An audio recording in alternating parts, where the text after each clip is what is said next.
Alors, Jésus-Christ a-t-il existé? Voilà, je la pose d'entrée, la question. Pour nous, libres penseurs, non. C'est un mythe inventé par des mythomanes. C'est une invention pure et simple. On n'a aucune trace de l'existence de Jésus, contrairement à ce que disent ces turifères. C'est quelqu'un quand même qui, s'il a existé, est extraordinaire. Il a marché sur l'eau. Il a guéri des morts, il a fait la résurrection des morts, il a changé l'eau en vin, il a multiplié les pains, il a chassé les marchands du temple, il a fait toute une série de choses. Or, bizarrement, il n'y a aucune trace de son existence dans aucun des écrits de cette époque. Et les seules traces qu'on a de l'existence du Christ, de Jésus-Christ, c'est en fait des interpolations des textes qui ont été falsifiés et interpolés, c'est-à-dire écartelés. La plus célèbre étant celle de Flavius Joseph, que Voltaire, déjà dans son dictionnaire philosophique, disait que c'était une farce énorme. Ce personnage n'a jamais existé, et ça a permis à l'Église de monter une affaire commerciale multiséculaire et internationale, mais il n'y a, et je défie quiconque de prouver, il n'y a aucune trace de l'existence de cet individu. Il avait existé. Pour Jésus, c'est pareil. On n'a aucune preuve directe de son existence, mais on peut prouver que s'il n'existait pas, il y aurait un certain nombre de problèmes qui seraient insolubles.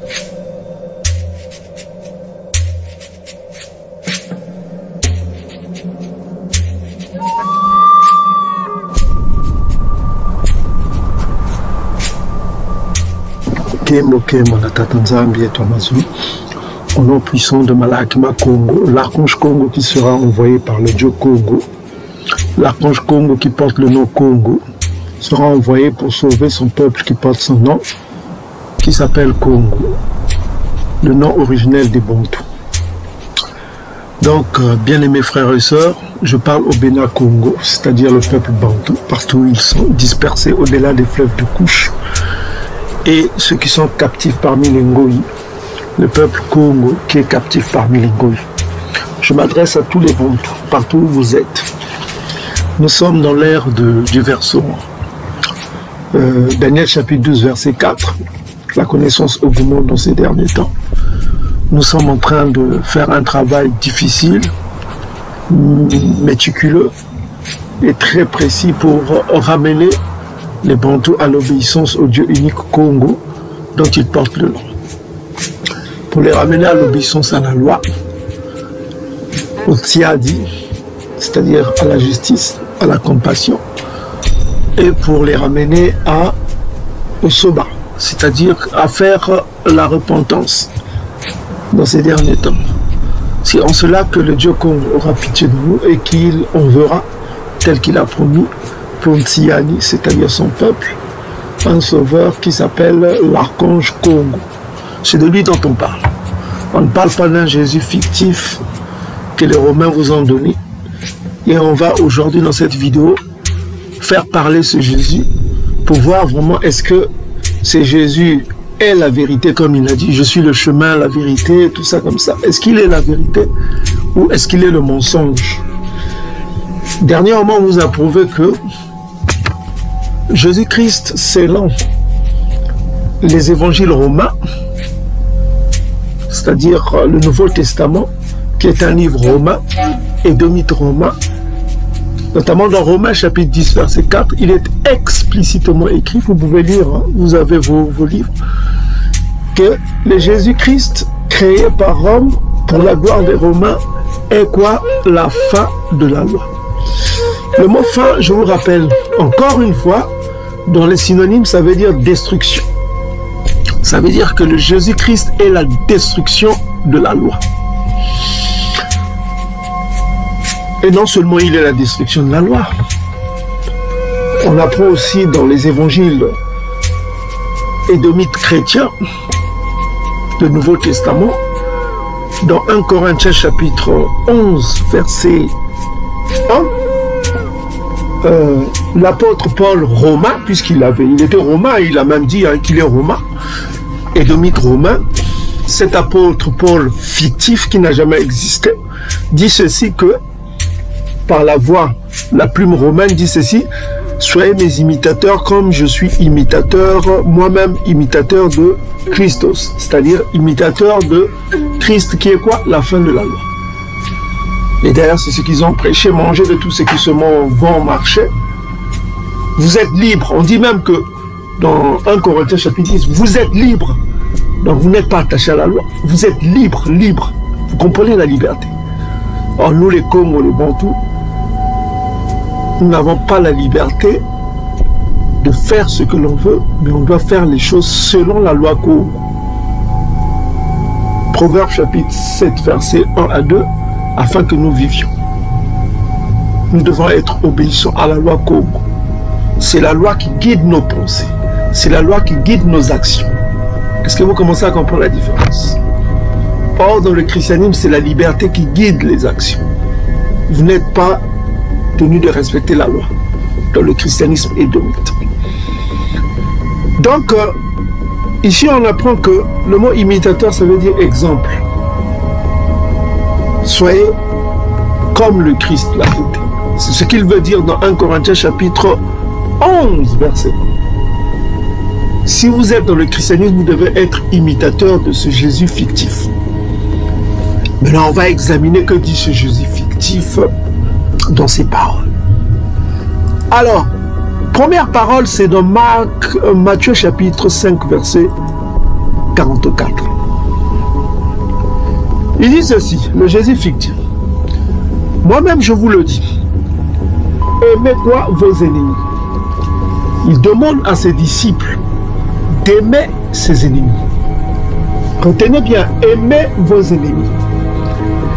Bénissez ceux qui vous maudissent. Donc il faut bénir ceux qui vous maudissent. Le mot maudire, ça veut dire haïr aussi. N'oubliez pas que dans Luc chapitre 14, verset 26, il demande de maudire vos parents, de maudire vos enfants et de maudire même votre propre vie. Donc vivez dans la malédiction. C'est-à-dire haïssez. Le verbe haïr veut dire maudire. Il dit faites du bien à ceux qui vous haïssent. Et priez, et là c'est intéressant, priez pour ceux qui vous maltraitent et qui vous persécutent. Le verbe persécuter veut dire quoi? Oppresser. Ça donne un mot qui s'appelle oppresseur. Ceux qui vous persécutent, ça veut dire oppresseur.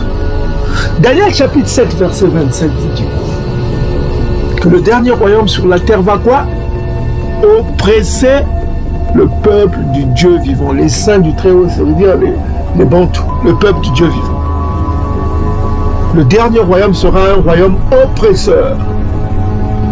Donc s'il faut prier pour ces oppresseurs, à qui fait-on référence? Qui sont les oppresseurs du peuple bantou?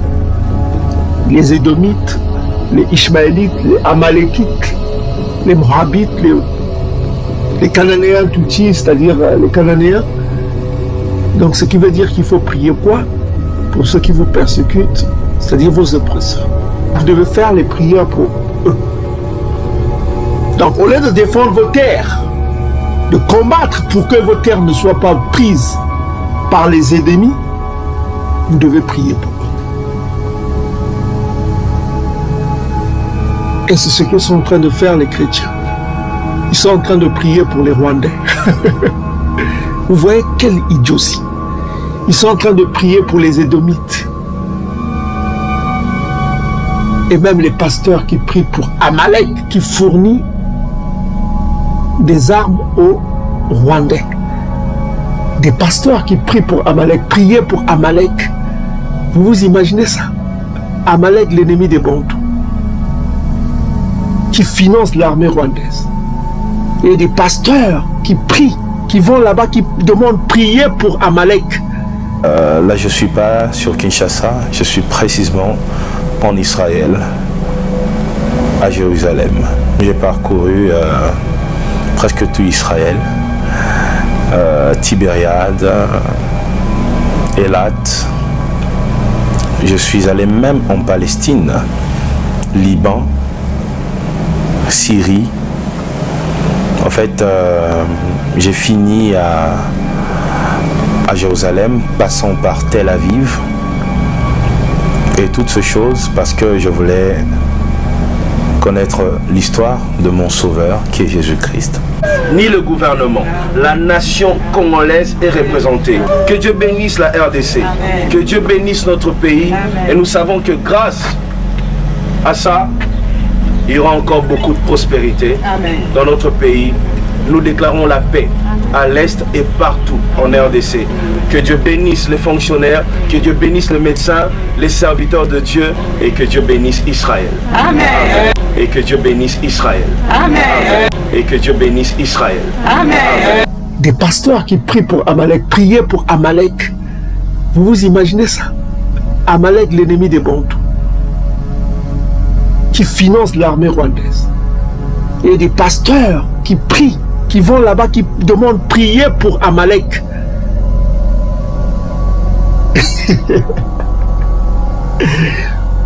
Donc, le Jésus fictif ici dans Matthieu 5, verset 44 demande qu'on prie pour ceux qui oppressent, qui vous oppressent, les oppresseurs, les colonisateurs, les impérialistes, priez pour eux. Priez pour leur bonheur, que leurs enfants mangent à leur faim, qu'ils aient les meilleures viandes, qu'ils aient les meilleures terres, qu'ils continuent à vous exploiter, priez pour eux. Mais les Romains, en écrivant leur fiction impérialiste qui s'appelle le Nouveau Testament, et l'islam aussi qui n'est que la fille de cette fausse religion, puisque l'islam aussi pense la même chose.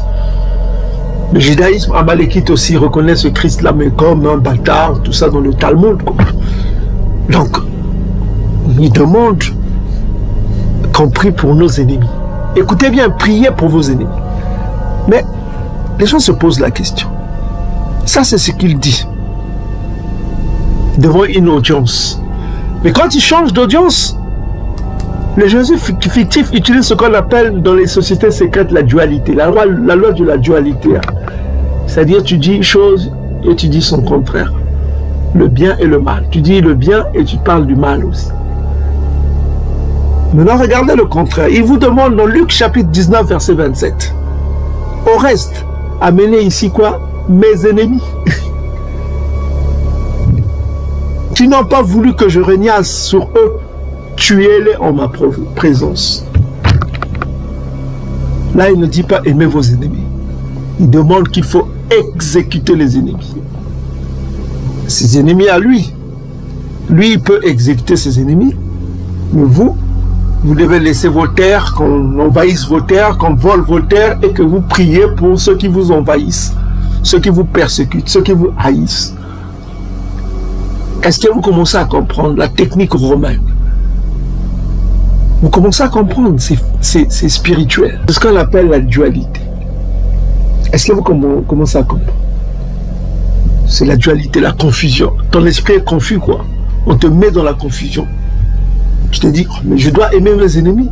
Prier pour mes colonisateurs, pour mes oppresseurs, pour mes impérialistes, ceux qui volent mes terres. C'est la loi de la dualité. Est-ce que vous commencez à comprendre? Mais il y a plus grave que cela.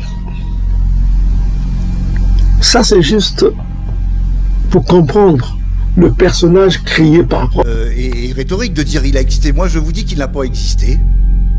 Sa date de naissance, elle a évolué dans le temps, puisque les premiers textes qui attestent de l'existence d'un Christ, c'est au minimum 70 ans après sa crucifixion, et les premiers évangiles qu'on a reconnus comme canoniques contre les 70 qui ont été déclarés, les 66 qui ont été déclarés. Il y a 4 évangiles, hein, reconnus. Non, oui, il y en a eu, on en recense à peu près 70, dont 66 sont apocryphes, parce que au concile de Nicée, si ma mémoire est bonne, j'y étais pas, mais personne n'y était, le Constantin et l'Église catholique a dit, c'est les 4 bons. Et ces 4 bons sont tout à fait d'ailleurs contradictoires. Marc, Matthieu, Luc et Jean. Oui, même les synoptiques, il y a plein de contradictions. Je le dis, il n'y a aucune preuve. Sa date de naissance a évolué. Normalement, dans les premiers textes, il était né le 25 mars. Ensuite, on l'a fait coïncider avec le 21 décembre pour que ça corresponde au solstice d'hiver, pour essayer de reprendre la religion païenne. Et Mitra, et on l'a mis au 25 parce qu'il y a eu un déplacement de calendrier. Je dis à M. Vallée, je veux bien entendre ce qu'il dit, qu'il donne ses preuves. Il n'y a aucune preuve. Tacite, ça a été démontré par les exégètes rationalistes. Tacite est donc un philosophe, c'est un historien. Un historien romain. Ça a été démontré par les exégètes rationalistes, et même les exégètes catholiques reconnaissent que c'est un faux. Donc de ce point de vue-là, il faut donner un certain nombre de preuves. Odon Vallée après Elisabeth. Si vous me permettez... Hein? Vous comprenez, le personnage créé par Rome. Vous avez suivi au début de la vidéo que cette religion a été créée au bénéfice des Romains, des Édomites. C'est un business. Et ça a marché. Ils ont conquis des terres, on vous l'a dit dans la dernière vidéo, on ne va pas revenir sur ça. C'est une religion pour les Romains. Ok? Les Romains ont plus de foi que d'autres. Corneille était injuste, Romain, soldat romain. Et je crois dans Actes des Apôtres, chapitre 26, l'apôtre Paul incite un Édomite romain à se convertir, n'est-ce pas, à devenir chrétien. Et l'apôtre Paul, je crois, dans Romains chapitre 13, je ne sais plus ces écritures à la con, là où il demande qu'obéissez aux autorités, priez pour les autorités, toutes ces choses à la con. Toute autorité vient de Dieu. Donc en ce temps-là, c'est les Romains qui étaient là. Ah, n'est-ce pas, les Romains qui gouvernaient, il faut prier pour la Rome, pour l'Empire romain. C'est-à-dire que, si vous comprenez bien le récit, les Romains étaient quoi, les colonisateurs? C'était les autorités. Il fallait prier pour les autorités romaines. L'apôtre Paul le demande. Romains chapitre 13, hein, là où l'apôtre fictif Paul demande de prier pour les autorités. Mais en ces temps-là, ils étaient soumis à quelle autorité dans le récit fictif? C'était l'autorité romaine. Donc il fallait prier pour la Rome, pour la prospérité de la Rome, le Rome antique. C'était la philosophie. C'est une religion qu'on appelle de l'oppresseur.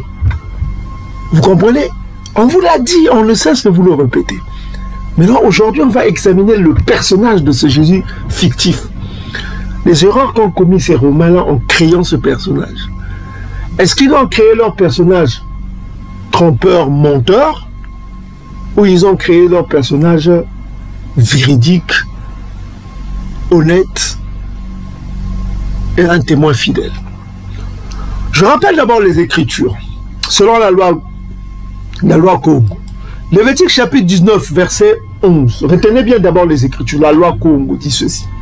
Vous n'userez ni de mensonges, ni de tromperie les uns envers les autres.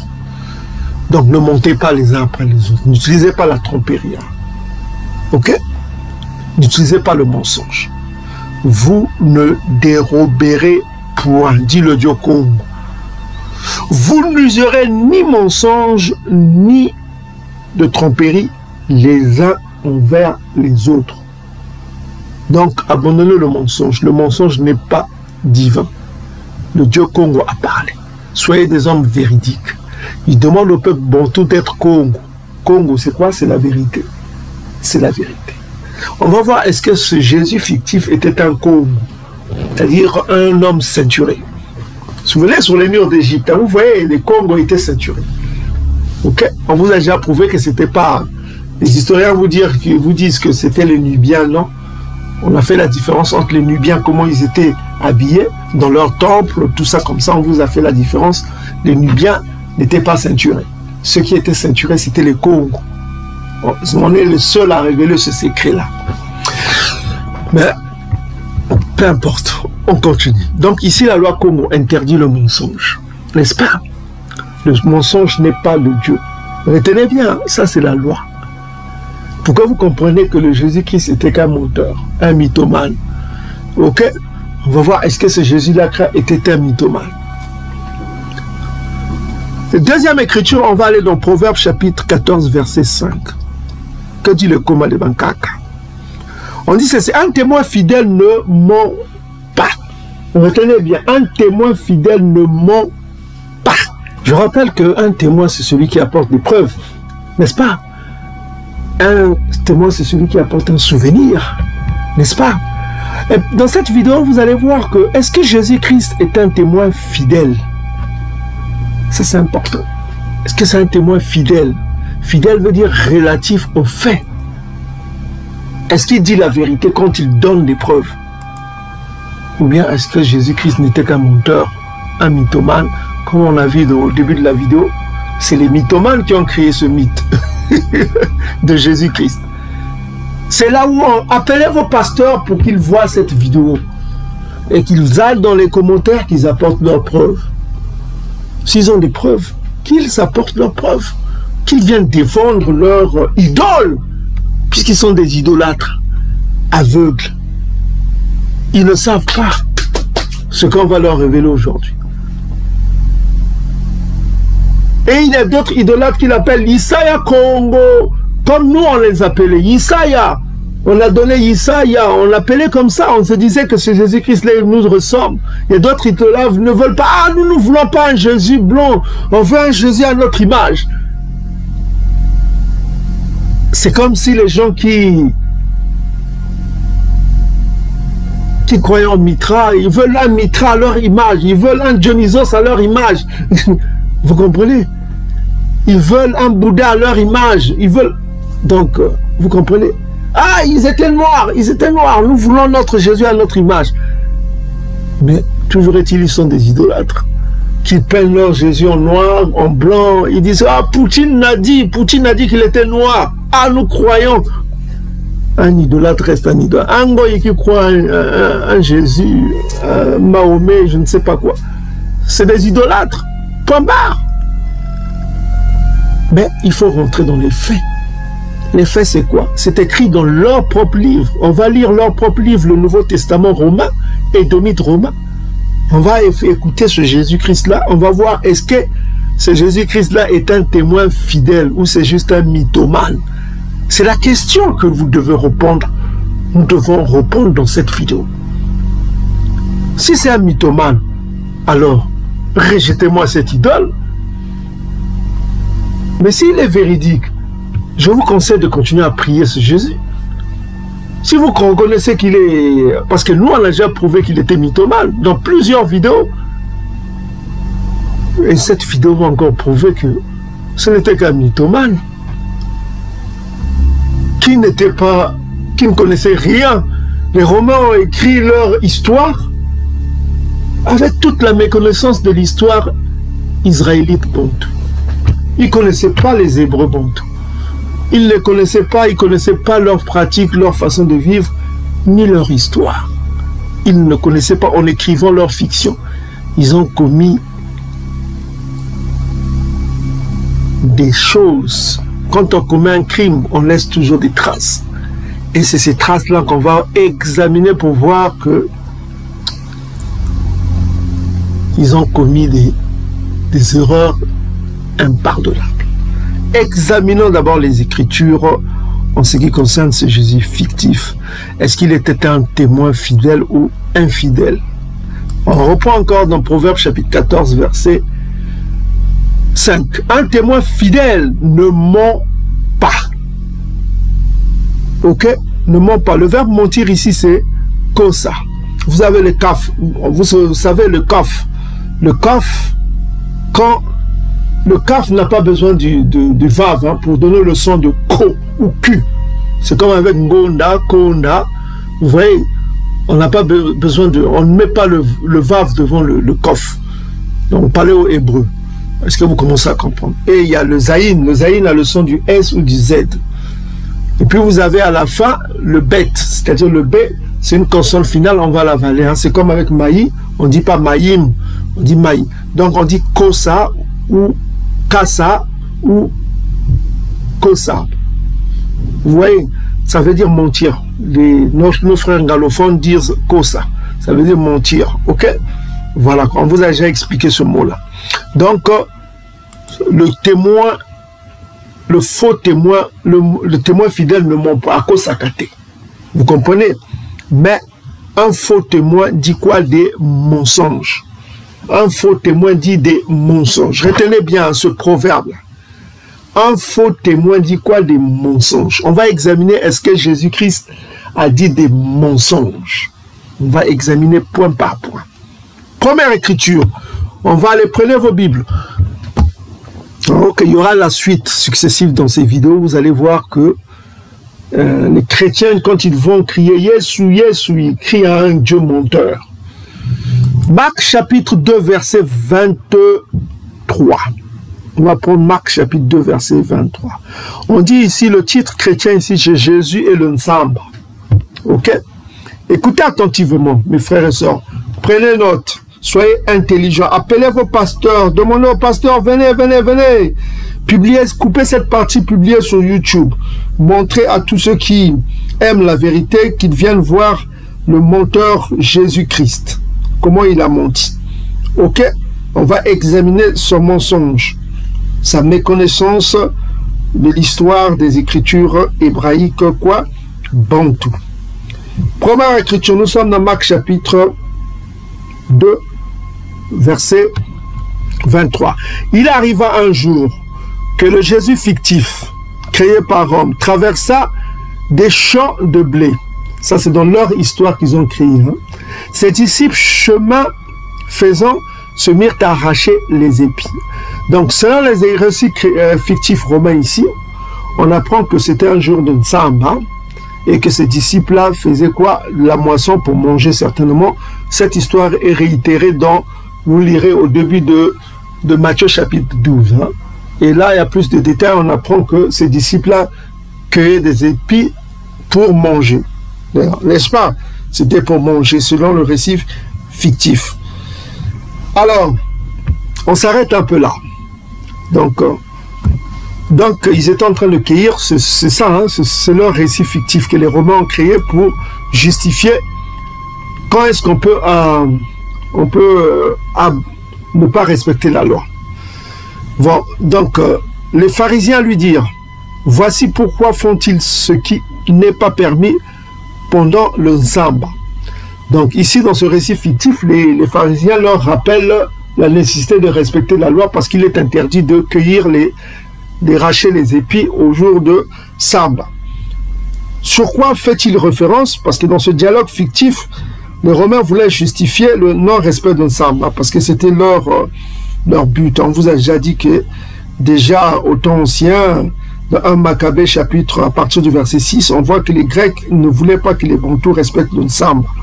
Et cette obsession est venue avec les Romains aussi. Ils n'ont pas voulu que les Bantous respectent le Nsamba. Donc, vous avez dans le livre de 1 Maccabée chapitre 1, 41 à 43, on voit que les Grecs ne voulaient pas que les Bantous respectent le Nsamba. On va le lire d'ailleurs rapidement hein, pour que vous voyez dans l'histoire. Hein. Le livre de Maccabée, je rappelle que ça date avant l'ère chrétienne. Hein. Ok? Donc on voit déjà que la tendance, les gréco-romains voulaient que les gens suivent Bacchus et leur roi, leur dieu Dionysos. Donc on voit ici dans 1 Maccabée chapitre 1 verset 43, on dit ici que le roi Antiochus publia un édit dans son royaume pour que tous ne fissent qu'un seul peuple, que chacun abandonnât sa loi particulière. Donc il ne voulait pas que les gens respectent d'autres lois que les lois grecques. Ok? Verset 44, toutes les nations se conformèrent à l'ordre du roi. Verset 45, beaucoup d'Israélites bantous consentirent aussi à suivre son culte et ils sacrifièrent aux idoles et ils profanèrent quoi? Le Nsamba. Donc on voit que ils profanèrent le Samba. C'est là où on voit déjà que les Édomites grecs comme romains n'aimaient pas que les Bantous respectent le Nsamba. Et dans leur livre fictif, ils vont justifier pourquoi il n'est pas bon. On ne peut pas respecter le Nsamba. On va voir aussi d'autres écritures là où le Jésus fictif ne voulait pas respecter le Nsamba. Mais on se concentre d'abord sur le livre de Marc, chapitre 2. On reprend encore, on voit que les Édomites ne voulaient pas que les Bantous respectent le Nsamba. Donc on revient dans Marc chapitre... nous sommes dans Marc chapitre 2 verset 24. Les pharisiens lui dirent à ce Jésus fictif, voici pourquoi font-ils ce qui n'est pas permis pendant le Samba. Pourquoi disent-ils ça dans les récits fictifs? Parce que les Romains avaient en tête en écrivant cela que la loi interdisait de faire la récolte, de ramasser, d'arracher des blés le jour de Samba. Cela se réfère notamment au livre de Exode Exode chapitre 34, verset 21. On va aller dans Exode chapitre 34, verset 21. On dit ceci, tu travailleras 6 jours. Donc le principe de comptage, hein? Donc 6 jours, et tu te reposeras le 7e jour. Donc le 7e jour, tu ne dois pas faire. Parce que si par exemple tu as un commerce, un bon toit sans commerce, tu fais ton commerce tu ouvres ta boutique pendant 6 jours, mais le 7e jour, tu stoppes, ok? C'est ton jour de repos que tu dois consacrer à la prière, Nsamba qui veut dire prière. Tu te reposeras même au temps du labourage et de la moisson. Donc ça c'est il est interdit de moissonner, de ramasser les épis, de ne pas travailler le 7e jour, ni de moissonner, ni d'arracher quelque chose le 7e jour. C'est interdit. Ça, c'est la loi qui exige cela. On ne doit pas faire une activité ou arracher les épis. Hein. Notamment moissonner pour même manger, c'est interdit. On est bien d'accord. C'est la loi que se réfèrent dans ce récit fictif à les pharisiens. Donc, nous continuons. Donc, verset 25. Jésus fictif leur répondit, n'avez-vous pas lu, n'avez-vous jamais lu ce que fit David lorsqu'il fut dans la nécessité et qu'il eut faim, lui et ceux qui étaient avec lui. Donc ce récit est répété dans Matthieu chapitre 12, hein, comme je vous ai dit au début du chapitre, de Matthieu chapitre 12, jusqu'en bas, vous pouvez lire chez vous. Ce récit est répété, hein, puisque c'est des évangiles synoptiques, hein, qui disent la même chose avec des contradictions, quoi. Donc, voilà quoi. Donc, il rappelle l'épisode de Doda dans 1 Samuel chapitre 21 qu'on va examiner tout à l'heure. Il dit que n'avez-vous pas lu ce que fit Doda lorsqu'il fut dans la nécessité et qu'il eut faim, lui et ceux qui étaient avec lui. Donc, d'abord, l'exemple qu'il donne, c'est carrément faux. On va examiner ça. Là, on parle de problème de moissonnage, d'arracher les épis. Là, il parle de principe de nécessité. Il parle de principe que Doda. Et puis, dans le texte de Matthieu, il y a plus de détails. Il dit que Doda est rentré dans le temple. Il est rentré dans le temple pour prendre du pain, quoi. On va voir le détail.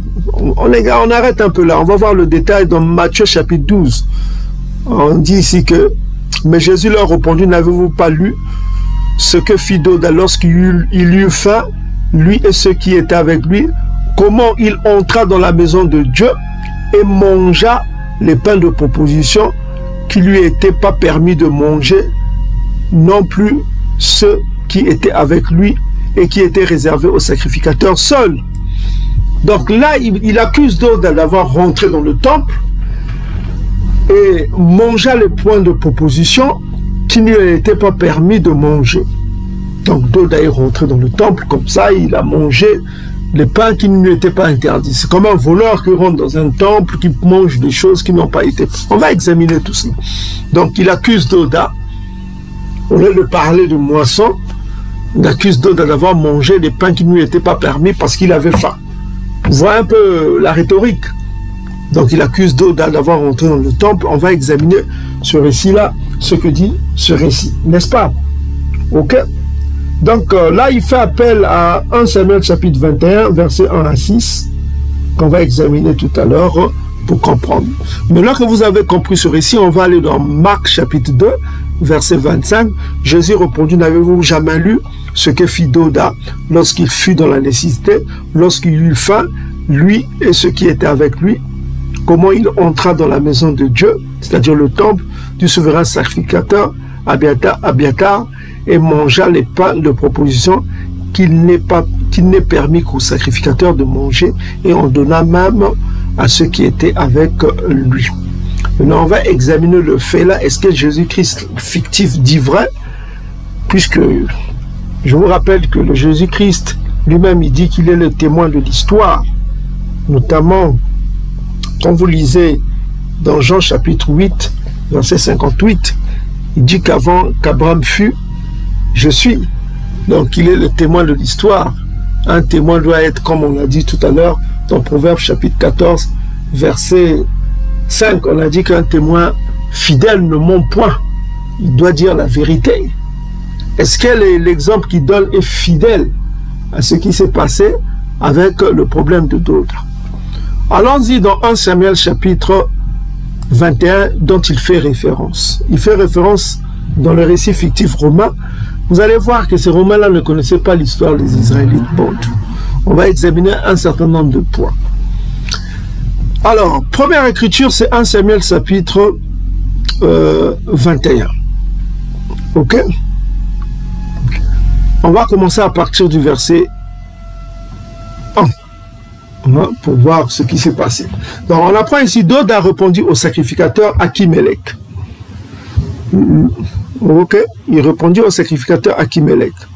Le roi m'a donné un ordre et m'a dit que personne ne sache rien de l'affaire pour laquelle je t'envoie et de l'ordre que je t'ai donné. J'ai fixé un rendez-vous à mes gens. Maintenant, j'ai fixé un rendez-vous à mes gens. Verset 23. Verset 3, il dit ceci. Maintenant, qu'as-tu sous la main? Donne-moi 5 pains. Le sacrificateur répondit à Doda. Je n'ai pas de pain ordinaire. Donc il dit à Doda qu'il n'a pas de pain ordinaire sous la main. Mais il y a un pain consacré si, du moins tes gens, se sont abstenus de femmes. De femmes.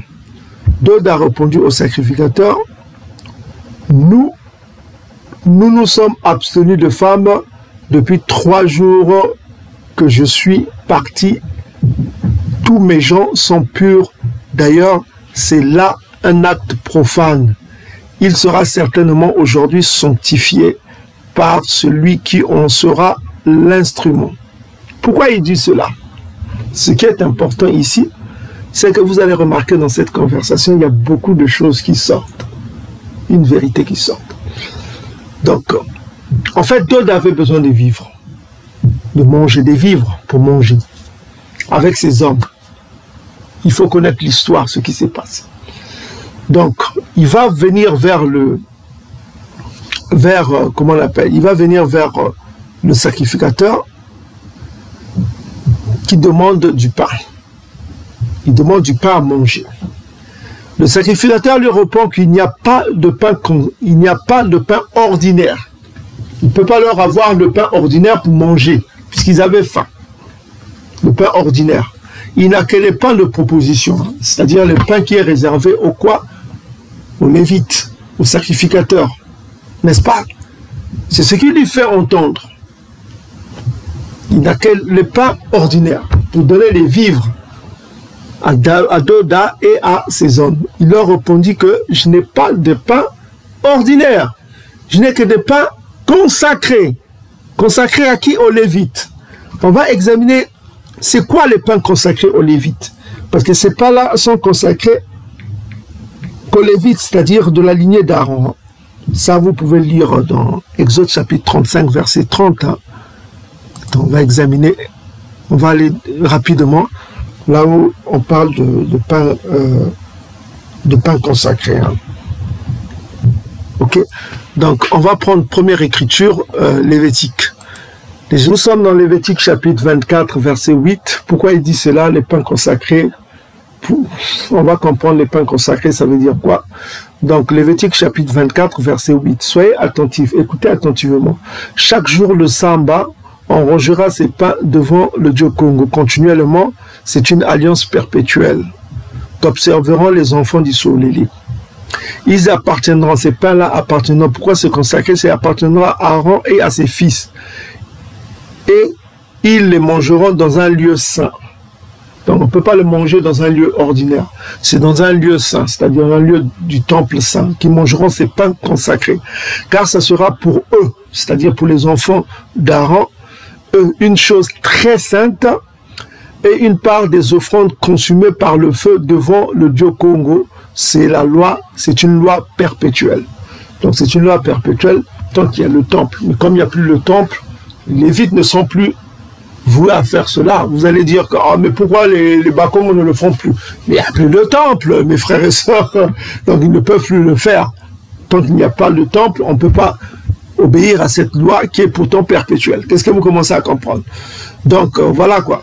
Donc nous sommes ici des pains consacrés, ça veut dire que ce n'est que les Lévites qui doivent consacrer cela.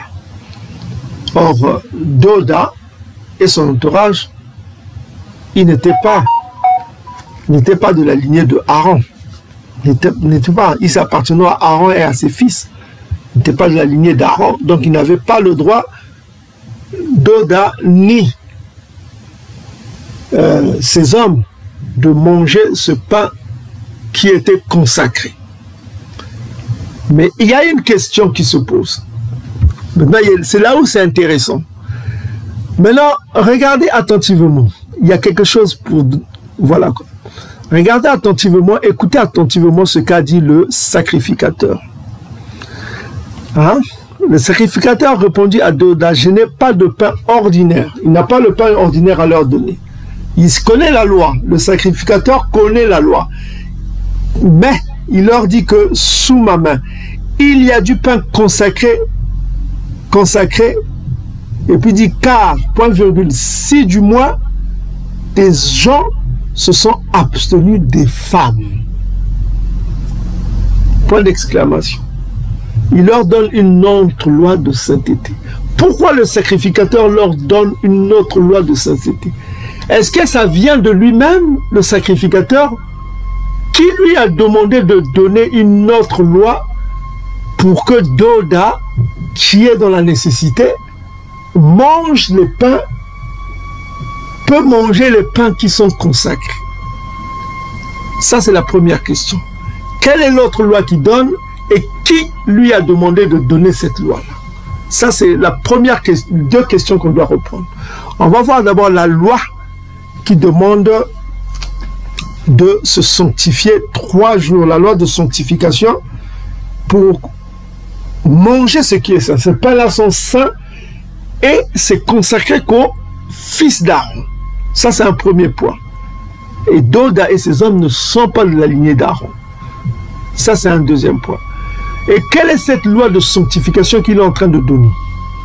Et puis on va, première question, et qui lui a ordonné de donner cette loi de sanctification? Donc, voici la loi de sanctification. Exode chapitre 19, versets 14 à 15.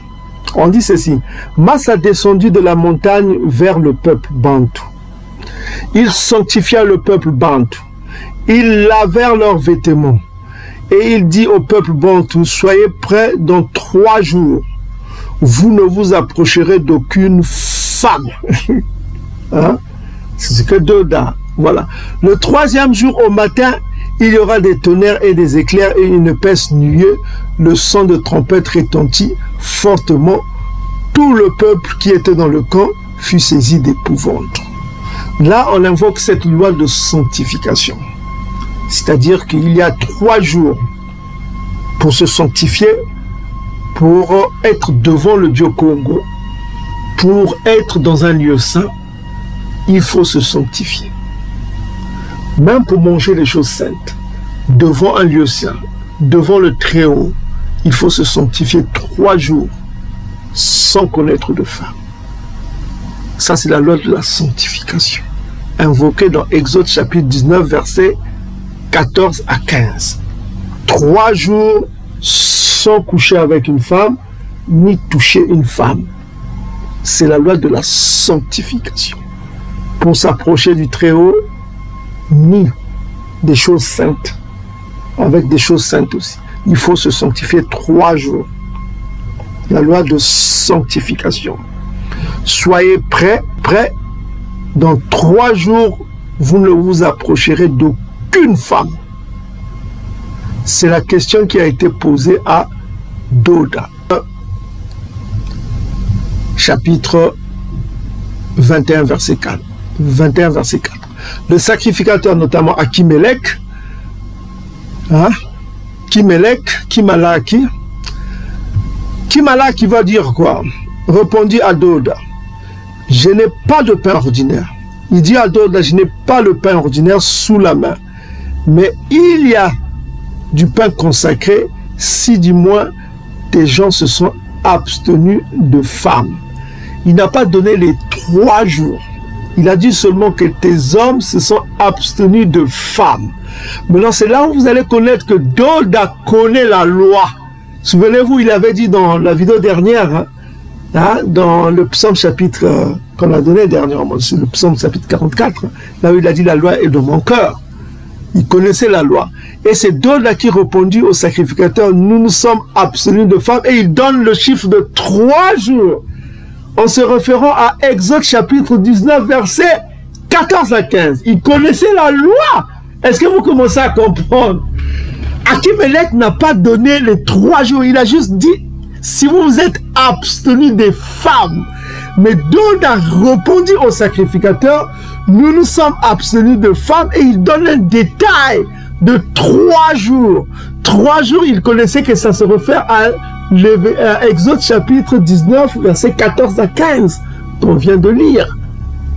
Maintenant, la question qui se pose, et c'est là où c'est intéressant, qui a demandé au sacrificateur Achimelech de demander à Doda pour manger le pain consacré, il fallait s'abstenir de femmes. Qui lui a demandé cela? Qui lui a demandé de dire cela? Et c'est là où Achimelech l'a dit dans les Écritures. Quand vous lisez dans 1 Samuel chapitre 22, pour donner les vivres à Doda, qu'est-ce qu'il a fait? Il va le dire. Regardez, dans 1 Samuel chapitre 22, il va le dire verset 10. Écoutons ce que Achimelech va dire. Achimelech a consulté pour lui, pour Doda, Congo, et lui a donné des vivres. Donc pour donner des vivres, y compris le pain à Doda, Achimelech avait d'abord consulté le Très-Haut Congo. Donc c'est le Dieu Congo lui-même qui a demandé à Achimelech, voici ce que tu dois dire à Doda. Voilà quoi. Pour manger ce pain-là consacré, il faudra d'abord que toi et tes hommes se soient abstenus de femmes pendant quoi? 3 jours. Vous commencez à comprendre. Doda, on ne peut pas accuser Doda. Parce que c'est le Dieu Congo lui-même. Pour avoir les vivres qu'il a demandé à Achimelech, il n'a pas demandé les pains consacrés. C'est Achimelech qui lui a dit que voilà, je n'ai pas de pain ordinaire, j'ai des pains consacrés. Mais pourquoi tu manges cela?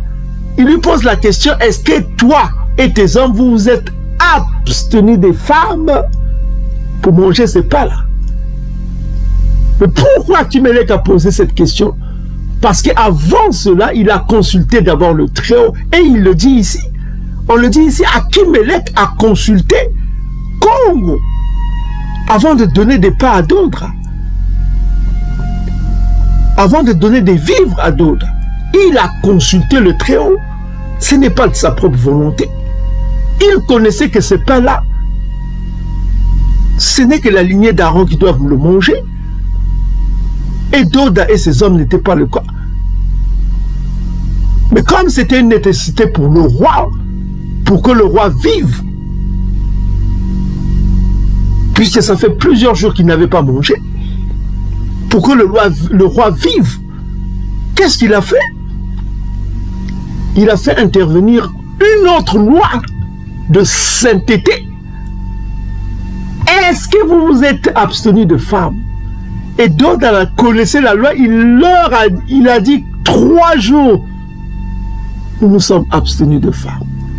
Et c'est là où le sacrificateur Achimelech, pour donner des vivres à Doda, il a donné des vivres à Doda.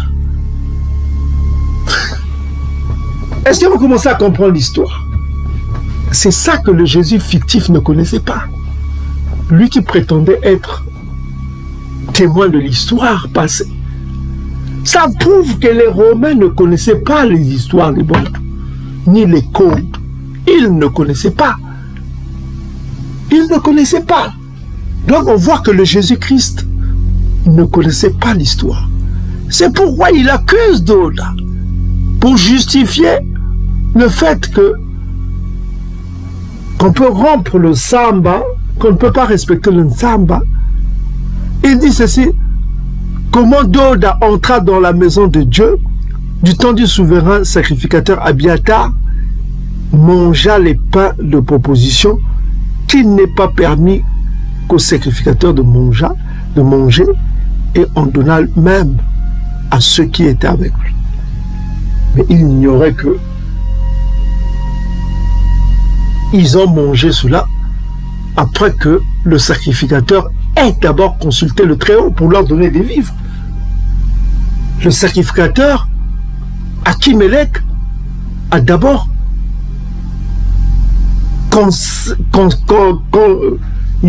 consulté le Très-Haut et demandé à Doda est-ce qu'ils ont respecté la loi de sanctification. 3 jours d'abstinence sans femme. Et Doda les a répondus. Et c'est là où il les a permis de manger les pains consacrés aux Lévites de la lignée d'Aaron. Est-ce que vous commencez à comprendre? C'est le Très-Haut lui-même, le Dieu Congo suprême, qui les a permis après les codes. Donc, accuser Doda, c'est faux. Faire référence à cette histoire, c'est faux. C'est faux. Mais le Jésus-Christ ne va pas aller seulement en disant des faux témoignages sur ce qui s'est passé. Mais le Jésus-Christ va mentir encore. Regardez un détail. Il n'y a pas un détail qui vous saute à l'esprit là. On relit encore la phrase. Il dit ceci. Comment il entra dans la maison de Dieu au temps du souverain sacrificateur Abiatar, virgule. Est-ce que vous voyez la différence? Là, il est en train de confondre le père et le fils. Abiatar est le fils de Achimelech. Au lieu de dire au temps du sacrificateur Achimelech, il va parler de son fils Abiatar. Vous voyez? Ça veut dire que le Jésus ne connaissait même pas qui était le sacrificateur au temps que cet événement s'est passé. Vous voyez un peu? Vous voyez le mensonge? Oh là là là. Mais c'est incroyable. Pasteur, revaudrez-vous. Le Jésus-Christ là était amnésique. Avant qu'Abraham fût jeté, il était témoin de l'histoire. Mais il ne savait pas que c'était... On va relire encore qui était sacrificateur. Est-ce que c'était Abiatar, son fils? Je vous rappelle que Abiatar est le fils d'Achimelech. Il y avait... Abiatar n'est devenu sacrificateur avec Zadok plus tard. Mais ce n'était pas au temps d'Abiatar. Abiatar n'était pas sacrificateur. Qui était sacrificateur? On vient de le lire tout à l'heure. Regardez vous-même. Les Écritures 1 Samuel chapitre 1. Est-ce que dans 1 Samuel chapitre 21, on va voir, voilà quoi. On dit ceci. Doda répondit au sacrificateur Achimelech. Achimelech, c'était pas Abiatar qui était sacrificateur. On reprend même ici Achimelech, c'était Achimelech. Qui est Achimelech? On va prendre le dictionnaire britannique, hein, là où la Grande-Bretagne, là où il y a le fameux, le plus vieux, le Sinaiticus, le Codex Sinaiticus, le plus vieux document du Nouveau Testament. Ici, on dit qu'Abiatar,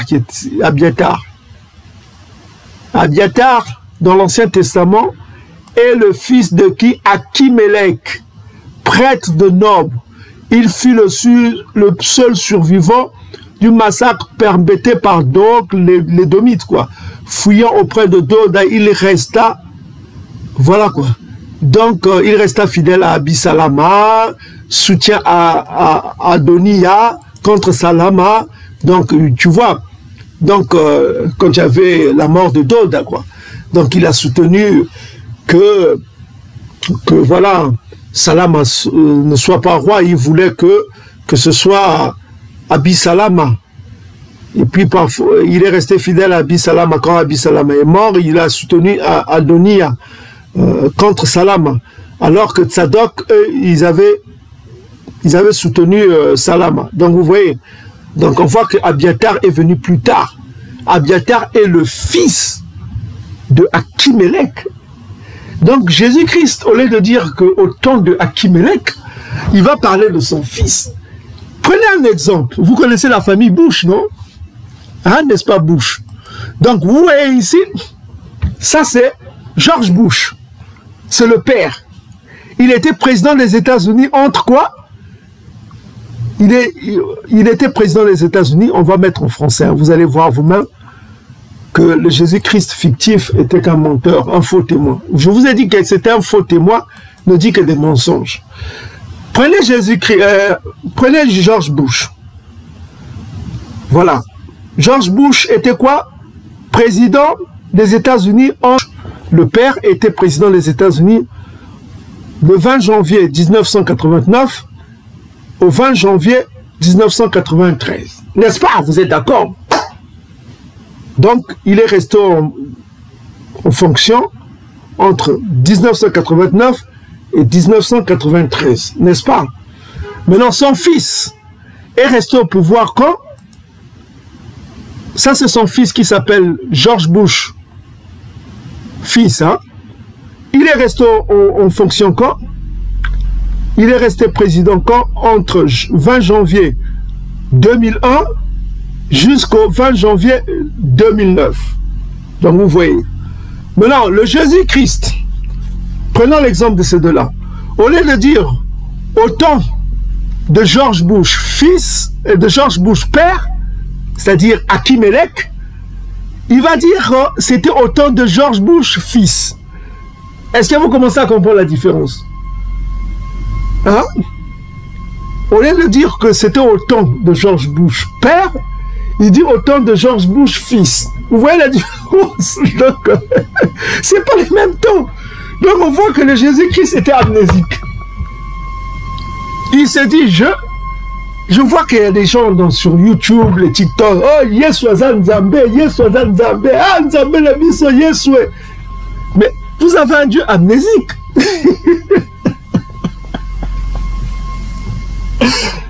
Vous avez un Dieu amnésique. Et vous croyez à ces bobards. Mais peuple bantou, vous êtes devenus... Je crois que les religions importées vous ont abrutis, quoi. Autant de devenir pire que même les Ngoïs. Il y a même des Ngoïs qui réfléchissent. Vous voyez le Ngoïs qui a parlé, Domit, là, qui a parlé au début de la vidéo. Lui, au moins, il est plus intelligent que je ne sais même pas quoi. Il sait que Jésus-Christ n'a jamais existé. Il sait que les Romains ont créé cette fiction. Ils appellent même les Romains les mythomanes. Vous avez entendu au début de la vidéo? Hein? Donc, vous voyez un peu la différence, que le Jésus-Christ est un mythomane. C'est du mensonge. Est-ce que vous commencez à comprendre? Nous reprenons encore dans Marc chapitre 2, verset 26. Retenez bien Marc chapitre 2, verset 26. Comment Doda entra? Il parle d'un événement de 1 Samuel chapitre 21 qu'on vient de lire. Doda est entré. Doda entra dans le temple du temps du souverain sacrificateur Abiatar. Du souverain sacrificateur Abiatar. Or, ce n'était pas Abiatar qui était en fonction au temps là où cet événement s'est passé. C'était le père d'Abiatar, puisque c'était des successions héréditaires. N'est-ce pas? Comme on vous a donné l'exemple de George Bush père et George Bush junior qui sont devenus présidents de leur démocratie édomite. Donc on ne peut pas confondre le temps de George Bush père. Donc là, en quelque sorte, Jésus-Christ est en train de confondre le temps de George Bush, un événement qui s'est passé dans les années 90, 90, avec un événement qui s'est passé en 2000. Est-ce que vous comprenez la différence? Donc, au lieu de parler des choses qui se sont passées au temps du père, il parle au temps du fils. Ce n'était pas Abiatar qui était... C'était pas Abiatar qui était sacrificateur, on vient de le lire. C'est clair. Donc le Jésus-Christ confond Abiatar et son père. Abiatar, c'est le fils. Est-ce que vous commencez à comprendre? Vous pouvez lire dans Wikipédia tous les dictionnaires que vous voulez. J'ai pris Britannica, c'est plus sérieux. Vous pouvez lire dans même Wikipédia, vous allez lire vous-même. Hein? Abiatar dans l'Ancien Testament est le fils d'Achimelech. C'est le fils. Ce n'est pas le père. C'est le fils. Donc Jésus-Christ prend le fils pour le père. Donc ça veut dire que ces Romains qui ont écrit cette fiction ne connaissaient pas les écritures hébraïques brutes. Est-ce que vous commencez à comprendre la vérité? C'est simple. C'est simple, mes frères et sœurs, de comprendre que ces gens-là n'avaient pas la connaissance des écritures hébraïques. S'ils connaissaient les récits même qu'ils lisaient, ils devaient savoir que au temps de cet événement, là où Dod a mangé les pains de proposition, ce n'était pas Abiatar qui était souverain sacrificateur. C'était qui? C'était Achimelech. N'est-ce pas, mes frères et sœurs? Après le règne de Achimelech, c'est son fils a régné avec un autre sacrificateur qui s'appelle Tzadok. Il y a eu 2 sacrificateurs qui ont régné après sa mort, après sa fin, après Achimelech. Il y a eu 2 sacrificateurs. Vous pouvez lire dans 2 Samuel chapitre 17 verset 15 et 2 Samuel chapitre 19 verset 11. Il y a eu Tzadok et Abiatar qui étaient sacrificateurs. C'est bien écrit dans 2 Samuel chapitre 20 verset 25. Hein? Tzadok et Abiatar étaient sacrificateurs. Il y avait 2 sacrificateurs en même temps. C'était exceptionnel. Mais le Jésus-Christ ne connaissait pas l'histoire des Israélites bantous. Il dit qu'Abiatar était sacrificateur au temps de cet événement de Dod. Mais c'est faux. Il ne le savait même pas que c'était Achimelech qui était. C'était le père d'Abiatar. Et Abiatar, quand il est devenu sacrificateur, 2 Samuel chapitre 20 verset 25, ils étaient 2 sacrificateurs. Achimelech était unique sacrificateur. Mais Abiatar était autant. Ils étaient 2 à être des sacrificateurs. Il y avait 2 sacrificateurs. Il n'y avait plus un seul sacrificateur. Au temps de cet événement, c'était son père qui était l'unique sacrificateur. Mais après, son fils était obligé, parce qu'il avait... son fils était obligé de régner avec un autre sacrificateur qui s'appelait Tzadok. 2 Samuel chapitre 20 verset 25. Donc le Jésus fictif confond le fils au père. Mais c'est très grave. C'est très grave. C'est comme s'il relate l'histoire d'Abraham en disant que c'était Jacob qui était au temps de Sodome et Gomorrhe. Vous voyez un peu ce que je veux dire? Quelqu'un qui dit au temps de Sodome et Gomorrhe, c'était Jacob qui était là. Alors que Jacob n'était même pas né. Vous voyez un peu la différence? Au temps de Jacob, Sodome fut détruit. Si quelqu'un vous dit cela, si Jésus dit cela, vous allez dire qu'il est fou. Il ne connaissait pas les Écritures. Mais c'est la même chose. Il dit qu'au temps de Achimelech et de Abiatar, c'est pas Yann Siba qui le dit. Mais lisez vous-même Marc chapitre 2 verset 26. Ce n'était pas au temps de Abiatar. Abiatar, c'est le fils d'Achimelech. C'était Achimelech qui était sacrificateur. Au temps du sacrificateur Abiatar, non. Jésus, c'est du mensonge. C'est le Vouna. Donc, on reprend encore pour résumer, c'est quoi? C'est que le Jésus fictif ne connaissait pas pourquoi Doda a mangé les pains de proposition qui étaient consacrés qu'aux Lévites de la lignée d'Aaron. Il les a mangés sous la consultation du sacrificateur Achimelech, le père de Abiatar. Et en ce temps-là, Abiatar n'était pas sacrificateur. Au temps où ces événements s'est passé. Mais les Jésus fictifs, ne connaissant pas les écritures hébraïques bantou, puisque c'est les Romains qui l'ont créé, c'est les Romains qui l'ont inventé, les Romains vont écrire qu'au temps du sacrificateur Abiatar. Mais c'est du mensonge. Mais vous les pasteurs qui connaissez mais lisez vous-même. Yann Siba n'invente rien. Venez dans les commentaires défendre votre idole, vous les idolâtres là. Mais comment même ça ne peut pas vous réveiller, franchement, vous faire réfléchir? Mais franchement, les religions importées vous abrutissent. Vous êtes devenus tellement abrutis, je n'arrive même pas à comprendre cette idiotie. C'est une idiotie maladive. Je ne sais pas. C'est une idiotie maladive. C'est pas possible. J'ai jamais vu des gens aussi bêtes. Un idolâtre est pire qu'un animal. Mais comment vous pouvez être aussi bête?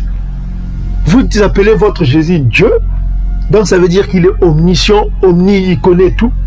Et ce Jésus-Christ-là ne connaissait pas qui était sacrificateur au temps où d'autres a mangé les pains de proposition. Il dit que c'est le fils de Achimelech qui était sacrificateur. Alors que Achimelech est le père d'Abiatar. Il n'était même pas sacrificateur au temps où cet événement s'est passé. C'est incroyable. C'est comme si quelqu'un confond les événements de la guerre en Irak, disant que c'était au temps de George Bush père. Mais ce n'était pas au temps de George Bush père. C'était au temps de George Bush fils. N'est-ce pas? La guerre en Irak, c'est le fils qui a incité la guerre en Irak. Ce n'était pas George Bush père. Mais lui, Jésus confond le contraire. Il se met les pinceaux. Bon, je sais que les idolâtres, ils aiment tellement leur idole. Oh, ils vont donner des prétextes dans les commentaires. Ils vont dire, ah non, vous savez, Jésus-Christ, il avait bu, il était sûrement sous, qu'il avait perdu la mémoire. Ça arrive à tout le monde. On peut le comprendre, ça arrive à tout le monde, la mémoire. Mais il est Dieu quand même, selon votre récit fictif.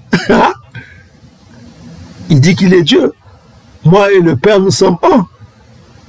Avant Abraham fut, je suis. Et là, il est en train de péter les plombs ou quoi? Oh, il avait trop bu? Non, c'est pas une raison. Oh, c'était après le récit de Cana. Vous savez, il avait trop bu de vin. Il a sûrement perdu la boule. Non, mes frères, il n'y a pas d'excuse pour ça. Arrêtez vos conneries. Soit vous êtes un bon idiot, soit vous êtes juste un con. Et un con, on ne peut pas l'aider, quoi. Un con, il voit la destruction. On ne peut pas aider un idiot. Ah non, non, non, c'est pas une raison. Hein. Qu'il avait trop bu, il avait fumé trop de djamba. Non, non, non, non, c'est pas une raison. C'est que les Romains ne connaissaient pas l'histoire des Israélites bantous. Il a pété un câble. D'ailleurs, il n'a pas existé ce Jésus. Le pauvre, il doit son existence aux Romains. Les écrits romains ne connaissaient même pas que Achimelech était sacrificateur en ce temps-là. On va encore reprendre les Écritures. 1 Samuel chapitre 21, verset 6. Ok, on va voir qui était sacrificateur au temps où cet événement qui s'est passé. Dod a répondu au sacrificateur qui Achimelech, c'est-à-dire le père d'Abiatar. Mais le Jésus, dans le récit fictif de Marc, il dit que c'était au temps de Abiatar, qui est le fils de qui? De Achimelech. Ce n'était pas au temps de... Même le récit vous dit là, mais Jésus-Christ n'avait-il pas lu? Il dit que n'avez-vous pas lu? Mais lui, il n'avait pas lu. Oh, c'est pas possible, mes frères. Ah, peuple bantou, vous êtes devenus... Ah là là. Vous voyez, la Chine se développe sans Jésus, sans Mahomet, sans vos religions à la con importées là. Mais vous avez ces religions-là et plus d'églises que tous les hommes, peuples du monde, vous êtes toujours en bas.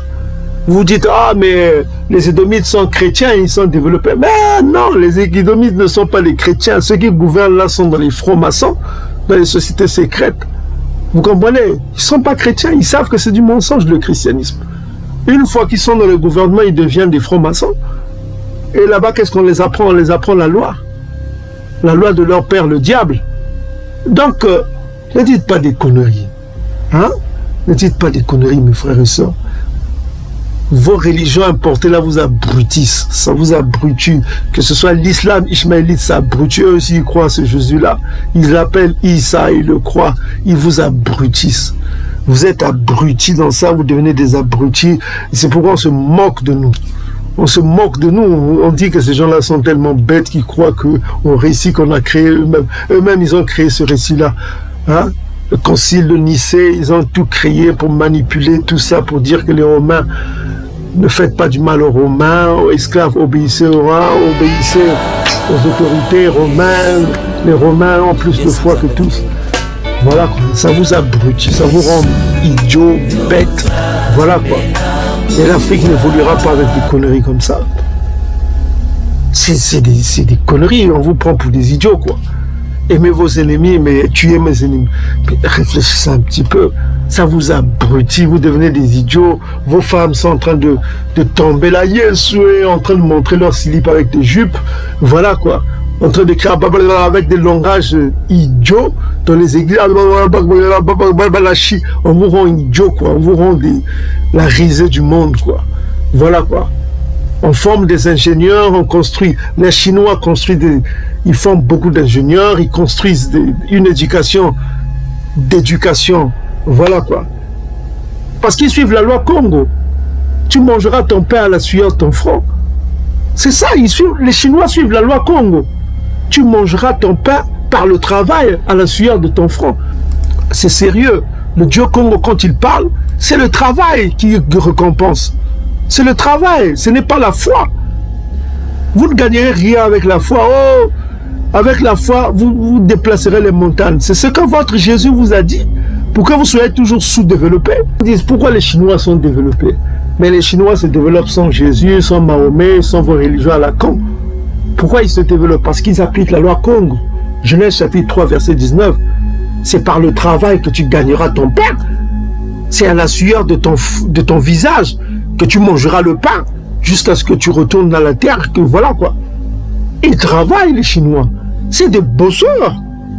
C'est les gens qui bossent, les Asiatiques. Que ce soit au Japon, que ce soit en Corée du Sud, c'est les bosseurs. Ils ont des écoles là où ils forment des ingénieurs, tout ça comme ça. Ils travaillent.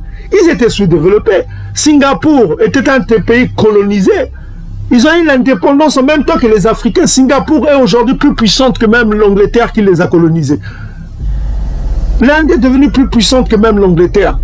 Mais réfléchissez un petit peu, qui les a colonisés? Vous avez été colonisés des siècles et des siècles, mais vous êtes toujours là, abrutis, avec le Jésus, à construire plus des églises, à construire plus de temples. Vous n'évoluez pas. Vous n'évoluez pas, parce que vous n'arrivez même pas à voir le mensonge. On essaie de vous expliquer que c'est le Vuna, c'est le mensonge, on vous a trompé. Revenez au Dieu de l'ordre. L'ordre, c'est bon. Le Dieu Congo, c'est l'ordre. Le Dieu de l'Ancêtre, c'est ça. Ce qu'il veut, c'est l'ordre. Voilà quoi. L'ordre, c'est quoi? Dans ta maison, tout doit être ordonné. Tu dois savoir là où tu mets tes lunettes, où tu mets tes chaussures. Tu dois être ordonné dans ta vie. Tu dois savoir que la femme là ne t'appartient pas. Tu ne dois pas toucher à la femme d'autrui. C'est de l'ordre. Tu ne dois pas coucher avec la femme de ton frère, ni de ta soeur. Tu ne dois pas coucher avec ta soeur, propre soeur ou ta mère. C'est des lois, ça. Il y a de l'ordre quand même, des choses à connaître. C'est le Dieu de l'ordre, le Dieu Congo. C'est la vérité, c'est l'ordre. L'univers, comme vous voyez, c'est de l'ordre. C'est le Dieu de l'ordre. Mais on vient vous prêcher le Dieu du désordre. Le Dieu de la fin de la loi. C'est-à-dire le Dieu de la destruction de la loi. Et vous croyez à ça. Et celui que vous appelez votre Dieu, vous criez dans vos églises, Jésus, Jésus, Jésus. Ce même Dieu-là n'avait même pas la mémoire. Il était amnésique, il ne connaissait même pas qui était le sacrificateur au temps du récit qu'il est en train de raconter. Il dit que c'est le fils. C'était Abiatar. Mais c'est faux. C'est faux. C'était pas Abiatar qui était roi et qui était sacrificateur. Parce que les sacrificateurs, c'était héréditaire. C'était de père en fils. C'était pas encore son fils qui était héréditaire. Mais lui, il dit que c'est le fils Abiatar. Alors que c'était le père qui était sacrificateur en ce temps-là. Ça veut dire quoi, mes frères et sœurs? Ça veut dire que ceux qui ont écrit ce récit-là ne connaissaient même pas l'histoire des Israéliens. On vous a prouvé dans plusieurs vidéos. Regardez cette vidéo qui s'affiche sous l'écran là, démontre les actes des apôtres, que c'était un mensonge. Mais malgré ça, les gens n'écoutent pas. Après même cette vidéo, vous verrez, les gens vont s'agenouiller là. Yes, Zandambe, ils vont continuer à prier cette merde. Mais qu'est-ce que vous pouvez faire avec des idiots comme ça? Vous ne pouvez pas faire. Vous ne pouvez même pas les sauver. Ils sont abrutis, ils sont idiots, ils sont nés comme ça. Voilà quoi. Ils sont idiots, c'est comme un cafard, tu lui pompes l'insecticide là, il revient encore avec l'insecticide parce qu'il ne comprend pas, il ne sait pas. C'est ça. On ne peut pas sauver un idiot. Il est né idiot, Zoba, c'est Zoba. C'est pas possible de sauver un idiot, un bête. Voilà quoi, un bête est voué à la destruction, on ne peut rien faire pour toi. C'est comme ça. C'est des choses claires. Donc on revient encore dans les Écritures. Hein. Excusez-moi, je m'emporte un petit peu parce que j'ai envie de sauver mon peuple. On consacre beaucoup de temps pour réveiller ce peuple. C'est du sérieux. C'est du sérieux. Le Dieu Congo est vivant. Si vous ne vous repentez pas, peuple Bantou, vous allez être détruit. Avec les religions de Ngoyi, vous êtes dans l'idolâtrie. Et ceux qui enseignent ce Jésus fictif-là, c'est Mahomet fictif-là, toutes ces conneries-là, l'islam ishmaélite, le christianisme édomite, le judaïsme amalékite, tout cela seront détruits. Vous serez détruits. Dieu n'a pas besoin de vous. Le Dieu Congo n'a pas besoin de vous. C'est vous qui avez besoin de lui. Il a dit qu'il pense au reste d'Isolélé, ça là, Isolélé. C'est ceux-là qui seront sauvés. C'est ceux qui nous écoutent, qui se réveillent, qui commencent à comprendre qu'on nous a berné. Nous vivons le temps du verseau. Si vous n'arrivez pas à comprendre le temps que nous vivons, vous allez périr. Vous allez perdre beaucoup de temps, à perdre votre temps à lire 1 Corinthiens, Apocalypse chapitre 19, la marque de la bête. Ça ne viendra pas, la marque de la bête. Hein? Le pygmée qui vit dans sa forêt, là, il n'a pas besoin de 666 pour manger, pour boire. Il n'a pas besoin de ça. Il a sa forêt pour manger. Il est dans sa forêt, il a tout. Il a tout pour manger les arbres, il connaît pour se soigner, il sait comment se soigner avec ses arbres. Des indigènes qui sont dans la forêt amazonienne, là, ils n'ont pas besoin de la civilisation pour vivre. Ils ont tout dans leur forêt. Ils ont de quoi manger, ils ont de quoi du miel, il y a de tout. Ils ont du miel pour manger, ils n'ont pas besoin de 666. Si tu ne vends pas ceci, c'est pas leur problème. Mais c'est l'idiot. L'idiot qui est tellement idiot, il croit que le 666 viendra, il y aura un Mac, un antéchrist qui viendra imposer tout le monde, tout ça.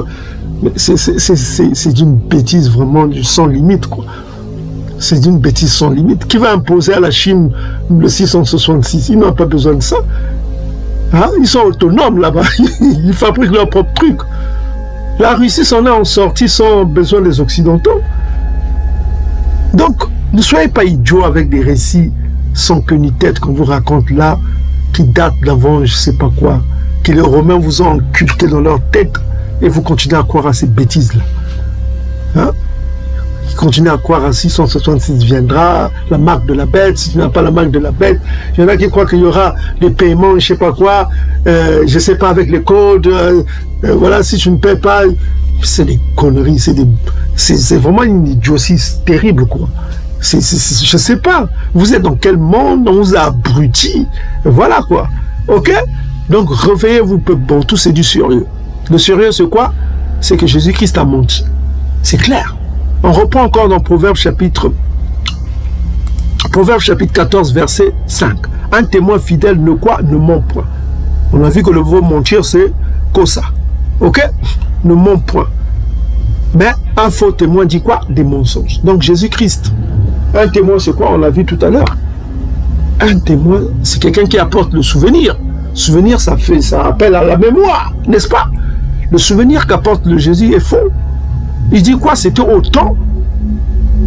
Le Jésus-Christ fictif dit quoi? C'était au temps du sacrificateur Abiatar que ces événements de David s'est passé. Quand il a reçu des vivres de la part du sacrificateur. Donc on voit que celui qui a donné des vivres à Doda, 1 Samuel 22 verset 10 le dit bien, c'est Akimélec qui a consulté pour lui le Très-Haut et il a donné des vivres et lui a remis l'épée de Goliath, le Philistin, etc., etc. Donc on voit que c'est Akimélec qui était souverain sacrificateur, c'est-à-dire le père d'Abiatar. Mais le Jésus-Christ confond le père et le fils. Dans son récit fictif, il dit que oh, c'est Abiatar. Mais c'est ridicule. Ça n'a pas de sens, franchement. C'est que les temps sont différents. Il est en train de confondre les temps. Hein? Il est en train de confondre le temps. Avant la mort. Donc Achimelech mort, son fils prend le relais, son fils a régné avec Tzadok, on vient de le voir. Il y a eu un règne, un règne bicéphale, comme on peut dire, bicéphale, de deux sacrificateurs. Avant, ce n'était pas le cas. C'était Abiathar et Tzadok. Il y avait deux sacrificateurs qui ont régné après qui? Achimelech, le père de qui? D'Abiathar. Donc Jésus-Christ est en train de confondre le père et le fils. Donc on reprend encore dans 1 Samuel chapitre 21, Dod a répondu au sacrificateur qui? Achimelech. C'était Achimelech qui était quoi? Sacrificateur. Donc cet événement s'est passé au temps de Achimelech. Hein? On dit même au verset 8, Dod a dit à Achimelech, voilà quoi, n'as-tu pas la lance sous l'épée, tout ça comme ça? C'est Achimelech, on reprend encore Achimelech ici, c'est lui qui était sacrificateur. Ce n'était pas son fils. Son fils n'était pas encore sacrificateur, il est devenu sacrificateur avec Tzadok.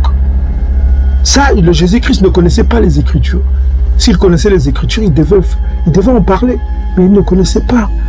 C'est pas sa faute, parce que c'est les Romains qui l'ont créé, qui ne connaissaient pas l'histoire. Les Romains ne connaissaient pas les histoires des Bantous. On vous l'a prouvé plusieurs fois, réveillez-vous. Donc on reprend encore dans le fameux livre fictif, le livre saint des chrétiens, je disais même des crétins, ok? Marc chapitre 2 verset 26, hein?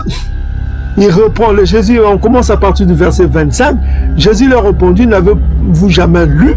Il parle de lecture, c'est-à-dire que quelque chose qu'on peut lire de concret, qu'on peut lire, qu'on peut se référer, on peut vérifier. Quand il parle de lu, c'est-à-dire on peut vérifier, on peut lire et vérifier, c'est ce qu'on vient de faire. Ce que fit Doda lorsqu'il fut dans la nécessité, lorsqu'il eut faim, lui et ceux qui étaient avec lui, comment il entra dans la maison de Dieu, c'est-à-dire le temple, du temps du souverain sacrificateur Abiathar, virgule. Or, ce n'était pas du temps du souverain sacrificateur Abiathar, Abiathar est le fils d'Achimelech, il n'était pas encore souverain sacrificateur. Quand Doda a reçu des vivres du sacrificateur, c'était Achimelech, le père d'Abiathar, qui était sacrificateur. Et le Jésus-Christ fictif ne le connaissait pas. Il ne connaissait pas. Donc, en fait, en résumé, on va conclure quoi? Que les Romains ont créé un Dieu amnésique, un Dieu destructeur de la loi, du samba, un Dieu menteur, un Dieu amnésique, un Dieu menteur, puisqu'il dit des mensonges. Est-ce que vous commencez à comprendre la vérité? Donc, bien aimés frères et sœurs, on va continuer. On va vous parler du Ngonda qui arrive. Donc, comme d'habitude, on vous dit que le Ngonda, nouvelle lune arrive. Hein, le Ngonda, la nouvelle lune, c'est le 27 avril 2025 là. Donc, ça commence de 7h21 et ça termine à 19h49. Bien aimés frères et sœurs. Donc, dans cet intervalle, comme toujours mes frères et sœurs, il faut prier et jeûner. N'est-ce pas? Sans dire à personne. Il faut prier pour la repentance du peuple bantou, afin que le tout-puissant Congo Dieto, le Dieu suprême, ouvre les yeux à son peuple, afin qu'il voie la vérité, qu'il revienne à l'obéissance au Dieu unique, dont nous portons le nom de Dieu Congo, dont nous portons le nom, c'est en Nabi Isaïa 43, verset 7. Nous avons le même nom que le Dieu de la Bible. Et les Ngoï le sauront, selon la Bible du Rabbinat, dans Deutéronome chapitre 28, verset 10. Les Ngoï sauront que son peuple a le même nom que lui. Donc on nous a trompés. Maintenant, peuple bantou, obéissez aux lois du Dieu Congo, afin que le Dieu Congo ait compassion de nous et qu'il nous envoie l'archange Congo pour faire de nous les leaders, les dominateurs de ce monde des Ngoï. Nous ne pouvons pas vivre sous la domination des lois des Ngoï, ce qui est le cas aujourd'hui. Les Ngoï règnent sur nous, ils nous dominent, ils nous oppriment, ils nous font du mal. Ça ne sera pas le cas. Si vous vous réveillez, si vous revenez à l'obéissance au Dieu Congo. Deutéronome chapitre 30, verset 7. Si nous revenons, si nous obéissons au Dieu Congo, toutes les malédictions, tout ce qui nous arrive, tomberont sur quoi? Sur nos ennemis. Nous ne devons pas aimer nos ennemis, nous devons prier contre nos ennemis que la malédiction tombe sur nos ennemis et que le Dieu Congo n'ait même pas une fraction de pitié pour les Ngoï qui nous ont fait le mal, tous les Ngoï. Édom en tête, Ismaël, Amalek, Moab, Ammonites, les Cananéens, de toutes sortes, que ya Congo n'ait même pas pitié d'eux le jour de vengeance. Ok mes frères et sœurs, que le Misifa, le Sifu tombe sur eux, que la malédiction ne cesse de tomber sur eux. Il faut prier pour ça, en ce jour de Ngonda. Ok mes frères et sœurs. Donc comment prier? Vous avez la vidéo qui s'affiche sur l'écran. Vous devez prier au fond de votre cœur, le jour de Ngonda. Il faut jeûner. C'est comme ça qu'on revient au Très-Haut, dans le jeûne, dans les supplications, dans les prières, qu'on revient au Dieu unique Congo. Ok? C'est comme ça qu'il faut prier. Il faut prier avec fermeté. Donc, bien aimés frères et sœurs, respectez la loi Congo. Ne prenez pas les femmes Ngoï. C'est pas bon. Ces femmes-là appartiennent aux Ngoï. Vous les femmes Bantou, ne prenez pas les hommes Ngoï. Ces hommes-là appartiennent aux Ngoï pour multiplier les Ngoï qui seront les esclaves des Bantou. Ne prenez pas leurs femmes, ne prenez pas leurs hommes. Ok? Souvenez-vous de cela. Esdras chapitre 9 verset 12. Il y a une loi pour ça. Malheur à tous ceux qui prennent des femmes Ngoï parce qu'ils commettent un grand crime. Ils seront écartés. Ils subiront la purge. Ils seront écartés. Peuple Bantou, écoutez le Dieu Congo. Sortez de toutes les religions Ngoï, le christianisme en tête qui vous domine. L'islam ishmaélite, le judaïsme amalekite et toute autre religion des Ngoï, sortez de ces milieux-là. Revenez au Dieu Congo unique et à sa loi que vous connaissez dans les écritures hébraïques bantou, les apocryphes qui datent avant l'ère chrétienne. Je ne dis pas les apocryphes qui viennent après l'ère chrétienne, qui sont christianisés avec des histoires abracadabra. Ne vous fiez pas à ça. Fiez-vous aux écritures qui datent avant l'ère chrétienne, notamment qu'on trouve dans la Septante. Ok? Voilà quoi. Il y a eu des erreurs de traduction. Nous sommes en train de faire un travail avec le vocabulaire que nous ont légué nos pères, nos bankata, le vocabulaire que vous avez dans le langue Congo, les langues des Lévites. Ok? Souvenez-vous que nous sommes en train de faire un travail pour voir les mots, le vocabulaire, les phrases. Nous sommes en train d'étudier au fur et à mesure qu'on vous révèle les Écritures. Ok? Il n'y a pas de contradiction, il y a un problème d'interprétation. Un problème d'interprétation, un problème de vocabulaire. Les Ngoï ne connaissaient pas les vocabulaires bantou. Et une fois qu'on est en train de comprendre les mots qu'ont utilisés nos pères dans l'Ancien Testament, on commence à comprendre les Écritures facilement. C'est pourquoi il est important pour vous de transmettre les langues Congo, les langues bantou à vos enfants. Ok? Les langues bantou à vos enfants. N'oubliez pas le Kikongo, le Lingala. Continuez à transmettre ces langues. C'est notre héritage. Donc que personne ne nous enlève cela. Les gouvernements corrompus qui dirigent les petits pays bantous, au lieu de mettre en tête les langues bantous officiellement, comme les Chinois se sont développés, les Indiens se sont développés, les Russes se sont développés, comment avec leur propre langue? La Chine fait des mathématiques avec le chinois. Ils se développent avec la langue chinoise. L'Inde se développe avec la langue hindoue. Le Japon se développe avec les langues japonaises. La Corée avec la langue coréenne. Mais vous, vous continuez à faire la promulgation des langues de l'oppresseur. Dans les lycées, dans les écoles de formation, nos gouvernants sont tous des francs-maçons à la solde de l'ennemi édomite. Ok? Donc, bien mes frères et sœurs, soyez sages dans ces derniers temps. C'est le temps du réveil. Chacun de vous doit prendre ses responsabilités. Vous devez revenir au Dieu de l'Ancien Testament.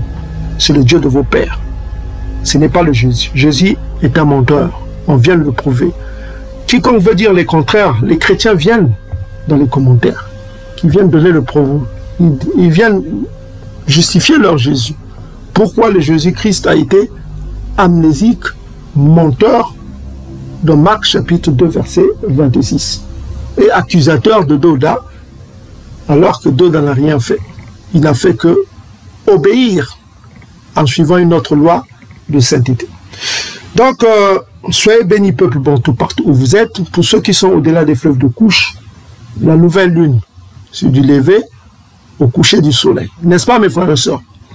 Donc, et pour nous qui sommes dans l'hémisphère nord, on vous a donné les horaires. Donc, il faut les respecter en suivant le samba.